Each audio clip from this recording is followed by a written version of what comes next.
All right, let's talk about the car that has probably started more online arguments over the last 6 years than any other, the fifth-generation Toyota Supra. Is it a true successor to an icon, or did Toyota kind of sell out? Well, today we're going to cut through all that noise and get to the bottom of it. Let's do this. You know what? Let's just get the big joke out of the way right now. The most controversial Toyota in a generation is, let's be real, a BMW. And that one fact, that is the key to understanding everything about this car, both its greatest strengths and, yeah, its biggest weaknesses too. So that really brings us to the core question here, doesn't it? Is the fact that it's basically a BMW a deal breaker that ruins the whole Supra legacy? Or is it actually the car's secret weapon? And when I say it's a BMW, I mean it runs deep. The chassis, that's straight from the BMW Z4. The engine and transmission, pure Munich. Even the infotainment screen you're tapping on is running BMW's iDrive. Get this, the car isn't even built in Japan. It rolls off the exact same assembly line as the Z4 over in Austria. Okay, but there's one massive, undeniable argument for all of this German DNA, and it all comes down to what's sitting under that long hood.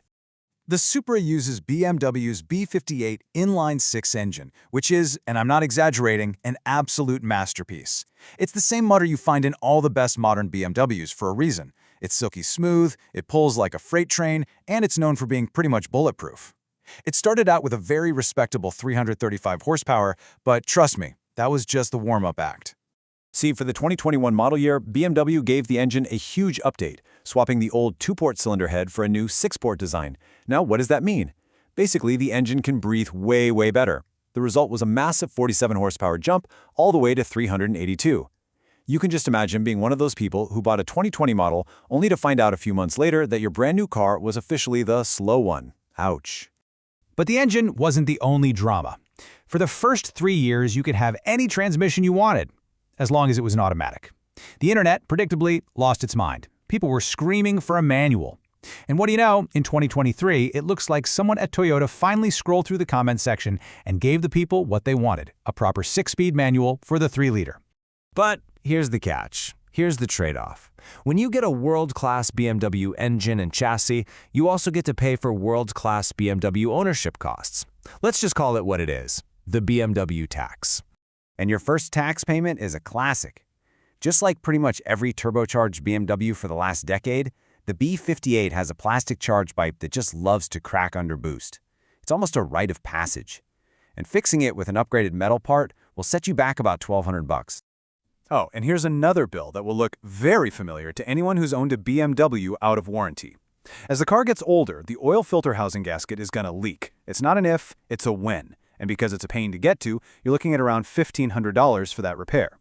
And the tax doesn't stop there. You also get those fun little iDrive infotainment glitches, just like a BMW owner. And please don't believe the lifetime fluid nonsense for the automatic gearbox. That fluid needs to be changed every 60,000 miles or you're asking for trouble. Then you've got reports of the JBL amplifier just dying, the stock brakes fading if you take it to the track, and the active diff wearing out on cars that are driven hard. It's all part of the German ownership experience, just with a Toyota badge on the front.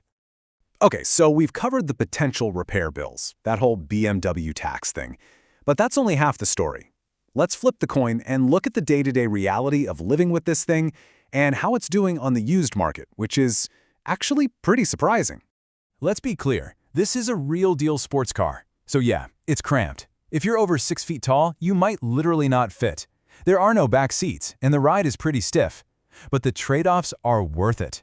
The chassis is just phenomenal to drive. The gas mileage is way better than you'd expect, and here's the kicker. These things are holding their value way better than anyone thought they would.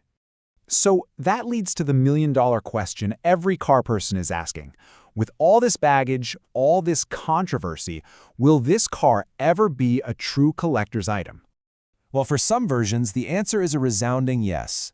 The special editions, like the 45th anniversary, with that awesome adjustable spoiler, are already becoming sought after. But the one that is guaranteed to be a blue-chip investment, is the A90 Final Edition. We're talking a huge power bump, killer suspension, and only 300 of them being made for the entire planet. That car is going to be worth money from day one. So where does the Supra actually fit in today's market? Well, this chart kind of says it all. It's not as raw and aggressive as a BMW M2. It's got way more street cred than its convertible twin, the Z4, and it feels a lot more polished and precise than the more rough-and-tumble Nissan Z. It really carves out its own niche as this sharp, refined performer. All right, so after years of arguing online, we've gone through the BMW connection, the incredible engine, the enthusiast-driven manual gearbox, and the real-world costs. Time to put it all together and give you the final verdict. So is the GR Supra a buy or a buy? Honestly, it's a strong maybe. And I say that because it's not a definite yes for everyone. If you buy the wrong one, it can be a headache.